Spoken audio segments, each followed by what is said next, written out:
Do you want to know the secret to organizing international conferences that are well attended, well funded, and that present some of the best scholarship available from early career scholars all the way to more senior people? Then stick around and watch this video. I'm going to share my secret with you. So let's not waste any time, let's dive right in. My starting point is I assume you have a great idea for a conference. Nothing I'm going to tell you is a replacement for that, so of course that's like step 0. Step 1 is that I like to start thinking of, in essence, a set of VIP speakers. They're not necessarily keynotes, but they are by invitation speakers. Ones who I know I want to invite to the conference, who I hope will say yes.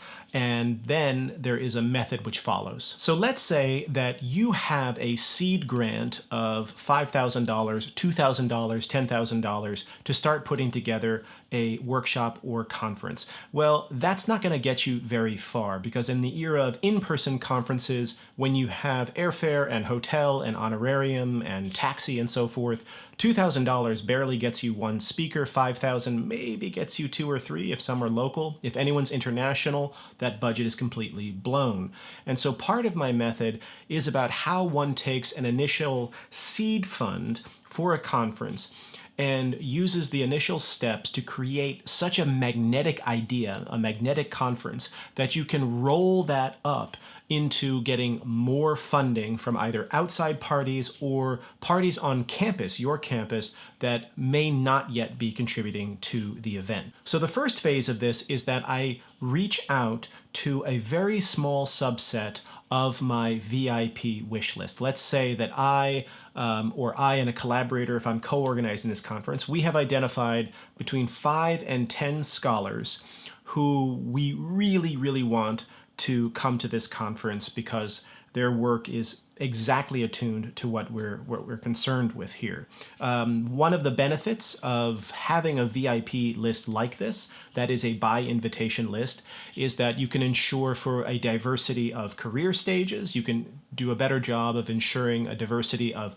subject matter, gender, race and ethnicity, and so forth. When you leave your conferences open entirely to a call for applications, an open application, and that part's coming soon, there is a distinct chance that your actual applicant pool itself will not be that diverse. Maybe you advertised not so much in the right places.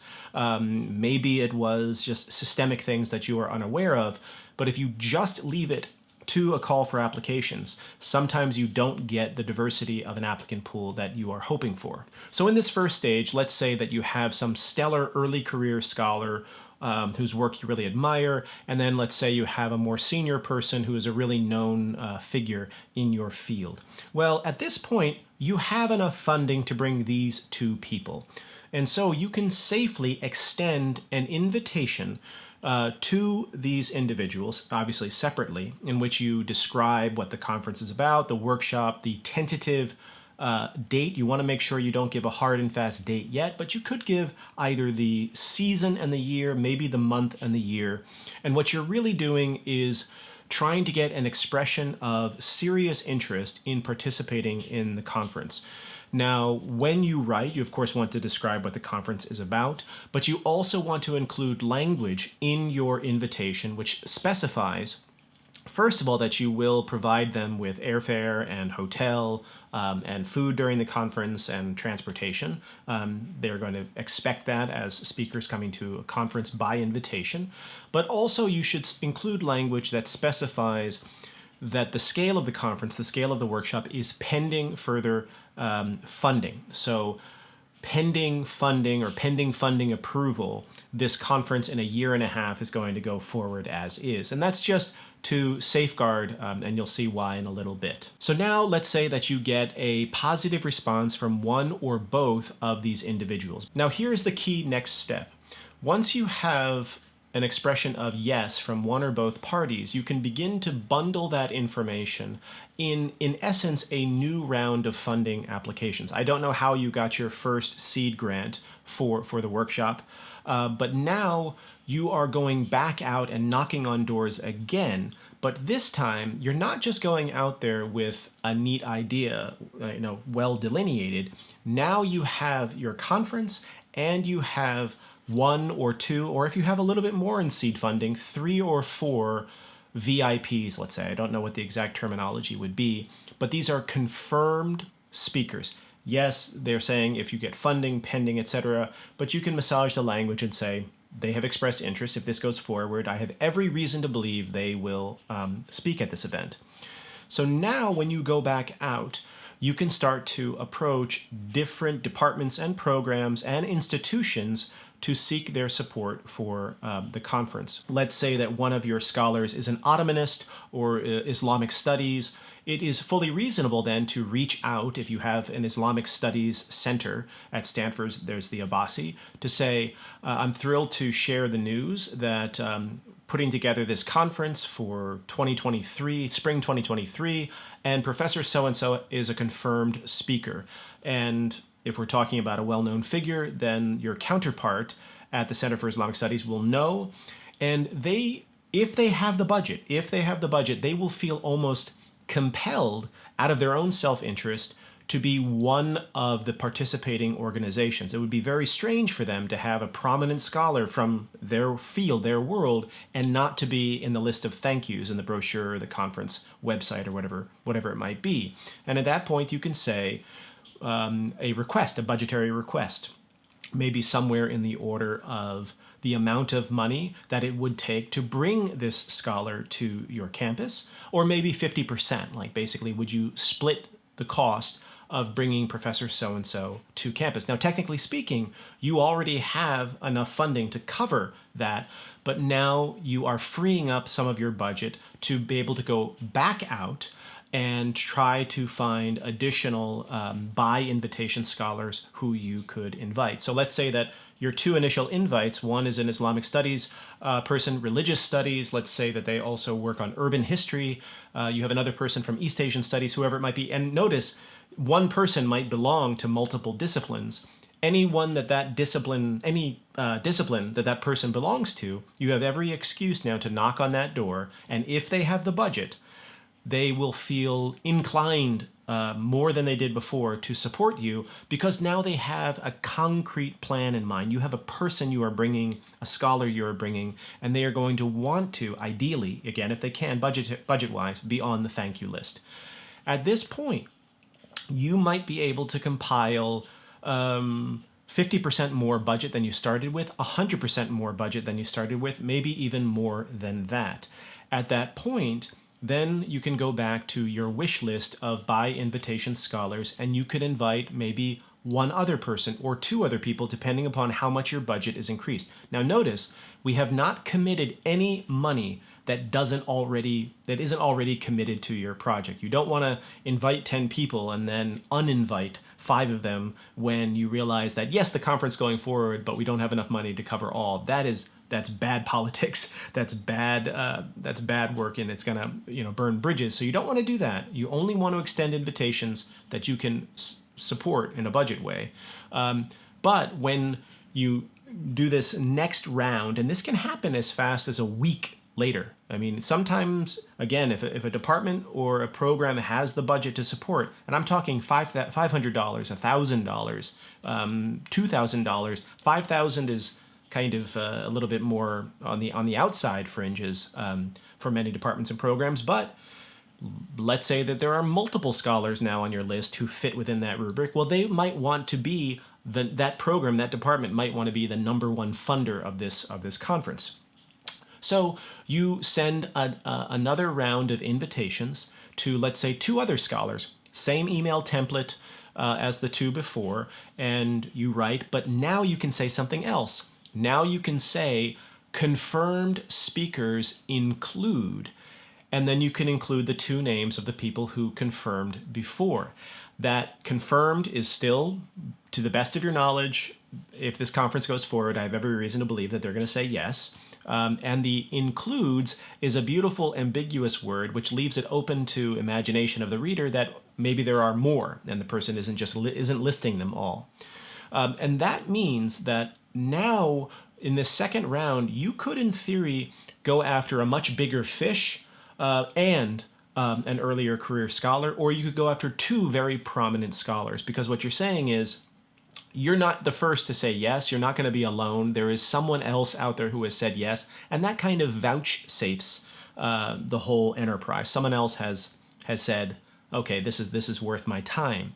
And so what you're doing is that first round, you're kind of rolling up those first two confirmations to more budget for your conference and to the possibility of getting someone really top name to come.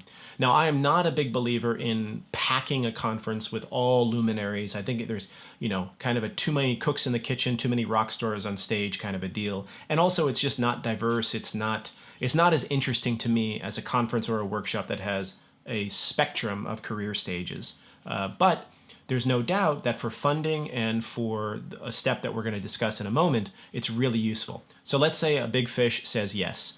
Someone who's has basically wrote the defining book for this field, MacArthur winner, blah, blah, blah, blah, blah. Everybody reads them for their orals. This person is understood as a pretty big deal. Okay, well, what do? You probably guessed it. You can go and knock on more doors. At this point, however, because your roster of confirmed speakers is getting pretty serious now, pretty built out, and maybe with some illustrious names in there, now you can start to go after maybe bigger ticket requests. So now you might apply for special funding from the dean's office, or maybe the office of the provost, or maybe your library, or maybe outside organizations. Outside organizations, of course, have a longer review period, but if you're talking about a conference in 2 years, you could go after an NEH or Jiang Jingguo in East Asian Studies, or there are many different programs out there that have conference funding. There are also smaller ones that offer $2,000 of support, up to ones that offer $30,000 of support. But now you have a conference explanation, you have confirmed speakers. You can even ask them to send their short bios. You include their short bios, or maybe you just take it from their websites. Now this thing is starting to look like an event that people will have FOMO about, fear of missing out. Now suddenly they want to get out their wallet and be part of this, because it really seems like if this thing happens, it's going to be a success, and I want to be on that boat when it leaves. I want to be on that train when it leaves the station. This is the moment in which you can roll up a still pretty small confirmed speaker list into a more sizable conference budget. So you go knock on more doors, you maybe submit a formal funding application to the dean's office, the provost's office, maybe programs on your campus, international organizations or national organizations in your home country, and suddenly your budget, if things go well, might triple, quadruple, quintuple. Now you have entered a totally different scale of conference. I would say that I have organized close to a dozen, many more than that, conferences and workshops, but probably about half a dozen of them I would describe as very large scale, at least within the humanities. I'm not talking about pharmaceutical kind of companies, but I would say that in my experience, the budget for a very large conference, when you are flying people in, et cetera, and offering honorarium to some of them, is in the order of $30,000 to $50,000. That's not to say that that's what a conference costs. I've also organized conferences and workshops for $5,000. I've organized for $10,000. Much smaller things for a few $1,000s. But once we start to get to the $30,000 US dollar to $50,000 US dollar amount, now you shift gears. Now the goal is not to send out any more personalized invitations. Now is the time to organize a call for applications. So this is the key of it. There's a phase, actually it's a phase that has many mini sections to it, of by invitation, and then there's a phase of open application. And the open application, as you guessed it, includes the language which describes the conference. It gives the general time frame. Actually, by this point, you will probably want to pin down exactly when this conference is going to be. So now you have the funding, you have these confirmed speakers. What you want to do is get out a doodle survey or some kind of scheduling survey. Ask all of your VIPs what are their time possibilities, day possibilities, and then you definitely want to make sure, to the best of your ability, that you choose a date. Maybe it's a 3-day event, 2-day event, maybe a 1-day event that fits for all of them. You don't want to exclude anybody at this point. So once you have fixed that date, and you have it on the calendar, you can include the exact date in your call for applications, open applications, conference description, your information as organizers and co-organizers, where it's going to be, the website, etc., and a list of confirmed speakers. You don't have to call them keynotes. It's a little bit weird when there are like 10 keynotes at a conference, or even 4 or 5. It's a little bit strange, that terminology. I don't think you have to use that terminology. It's just kind of confirmed speakers. But now you've created a super magnet. Before, you created a super magnet for conference funding, but now you're creating a super magnet for applications. Now people are going to see your conference, and it's going to stand heads and shoulders above all of the other calls for applications that they see coming over HNet and other listservs. I'm referring to the humanities and social sciences. There are many different listservs out there. And so now people see, wow, this conference looks pretty cool. Holy craps, look at the confirmed speaker list, like so-and-so and so-and-so and so-and-so and so. And you don't need it to be, again, extremely long list. 4 confirmed speakers, 3 confirmed speakers, even 2 or 1 who have prominence and name recognition and are understood as being central in the field is enough to say, wow, I want to apply to this one. I hope I get in. That increases the number of applications, the quality of applications, therefore the diversity of the applicant pool as it gets bigger. It's just better and better and better for you as an organizer. And now what you're using those additional conference funds for is to figure out, what can I offer those who apply to the conference simply by application. Now, as you probably guessed, you cannot offer the same package to everyone who comes as you have offered to the by invitation scholars. You could do that, but it would be a much, much smaller conference. Maybe you, by application, you can afford with your budget to bring 4 other people to the conference. But if you were to implement a policy of partial funding for those who are coming to the conference, then suddenly you can have a conference with 15 people coming. The key here is that in order to be, in my view, just ethically on the right side of ethics, if you do plan to have a partial funding scheme, then it behooves you to make it basically graduated, so that if someone is an ABD PhD student, they get a lot more funding for their airfare and hotel and so forth than a full professor does. If I apply to a conference as a full professor and I haven't been invited, I don't expect to receive like pretty much anything from the organizers to get there. If I'm talking about a larger conference, not a by invitation workshop or whatever. And if I do, maybe it would be an airfare offset or a hotel stipend or whatever it is. If I'm an ABD or a postdoc or an adjunct or assistant professor pre-tenure, you get the idea, then I need help. And so what I tend to do is create different categories of early career, mid-career, late career, or later career, and also, of course, regions. Those coming from close by need less funding than those coming internationally, et cetera, et cetera. And so what you end up with is a conference in which, there are some people who have a little bit of a spotlight shown on them.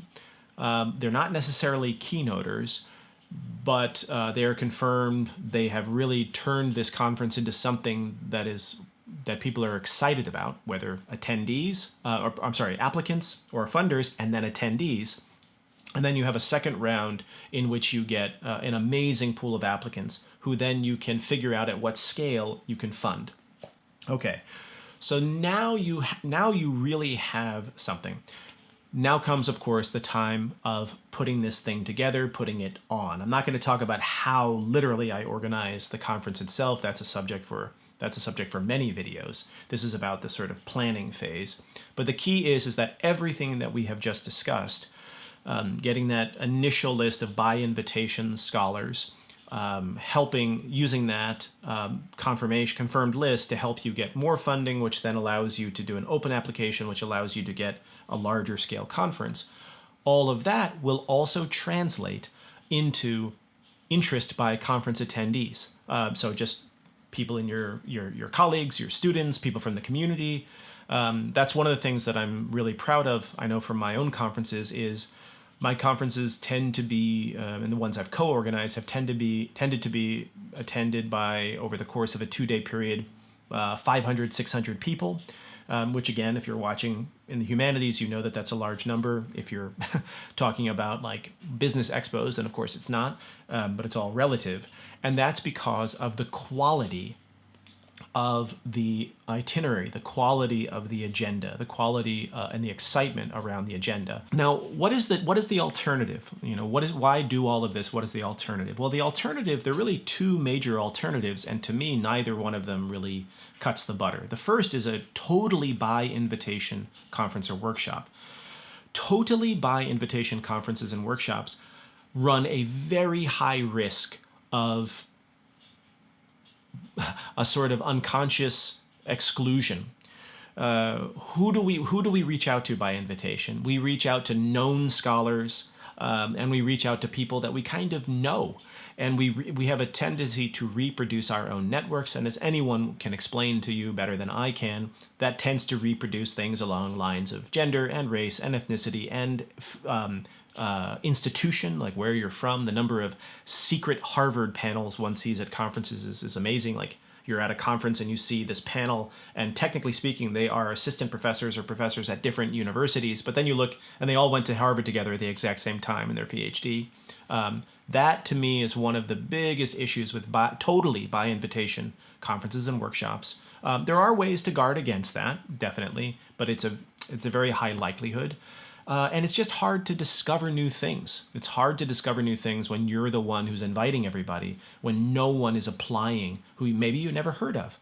But 100% open application, 100% by open one, runs the risk of no one applying because they don't necessarily know what this thing's about. It's an unknown variable. There are other things that I could apply to. Time is limited, energy is short. So that's one risk. Which again is ameliorated by the fact that you have some confirmed speakers who act as a kind of super magnet saying, yeah, I want to apply to this. The other issue is that in an emergent, unforeseen fashion, a totally open application can actually end up being highly non-diverse. Again, because you advertise in the wrong places or you didn't advertise enough. And that is a very scary moment. I've run a conference where I advertised it like crazy all over the place, and then the applicant pool at the end was overwhelmingly male, and I had no idea why.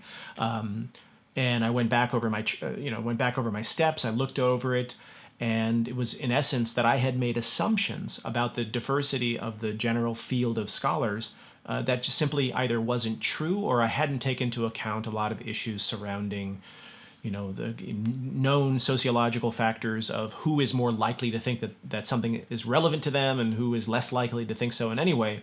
An entirely open application might seem democratic and free and open, and if you advertise it, everything will work out, but that's not necessarily true.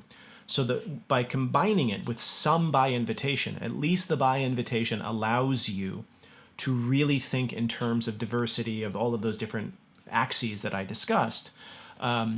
And then you can also see, hopefully, a diversity of applications in an open application. And keep in mind, the open application is not just going to be early career scholars and grad students. It's not as if I have had a conference. I had a conference where there was a series of by invitation of more prominent, well-known, some luminary figures, and then I had an open application. In the open application, 2 MacArthur winners applied. I'm sorry I keep using MacArthur winners as some sort of barometer, but it is interesting. Extremely humble, just great scholars, great people, and they said they didn't think it was like beneath them to not be one of the VIPs, I guess, one of the people in the confirmed list, and they said, this looks great, I'm going to apply, I'm going to fill out this Google web form just like everybody else and apply. So actually the open application is a nice way to winnow out people who feel they're too self-important, like, oh, open applications are beneath me, I'm an award-winning blah, blah, blah, and to invite those people who are like, I don't think it's beneath me to apply. This looks great, I want to apply. So sometimes it's also, I never realized that. I wasn't planning on that, but it actually has that little benefit as well. That is my secret to organizing conferences that are well-funded, dynamic, diverse, well-attended, and kind of they become an event, an experience, a moment. And for many people who have attended the conferences I've done, I'm pretty proud to say when I run into them later in life, they say, like, I remember that. I really remember those conversations. I really remember those papers. I really remember that event. And that's the goal. Like, what is the point of doing a conference that is immediately forgotten? So, wanted to share that with you. I'd love to hear if you try it out. If there's anything unclear about the method, leave a comment below, send me an email, and please do subscribe to the channel. It means a whole lot. It means that someone out there is getting something out of this, wants more videos like this. It has an emotional impact. You know, I'm somewhat ashamed to say, but it's true. I'll see you in the next video.